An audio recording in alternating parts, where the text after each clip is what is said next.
Hello mga loves, papunta pala kami sa Garden of Ascension. Ngayong araw na to kasi ililibing ko yung urn ng papa ko. So ayan na nga mga loves, papasok na kami ng Garden of Ascension dito sa Tarlac. Kaya mo?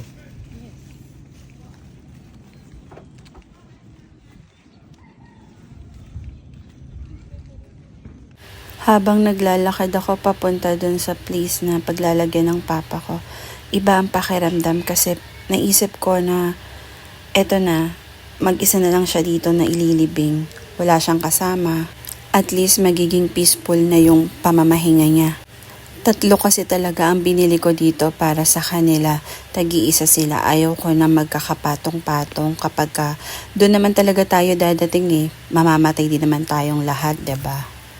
Kaya dapat pinaghahandaan natin lahat. Mga loves, na amaze ako dito kasi urn lang ang ililibing ko pero full package. May tent, may mga table and chairs. Akala nila marami akong kasama, kami 2 lang naman ng asawa ko. Mga loves, dyan pala sa tabi niya, nandyan yung nakalibing yung lola ko. At least ngayon, iisa na lang ang pupuntahan ko.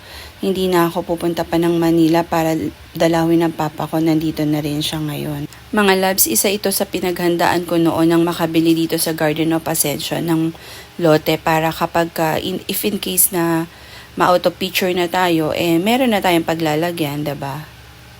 Kinakausap ako dito nung kuya, sabi niya, meron pa po ba tayong iniintay? Sabi ko, wala na, sige, ilibing na natin.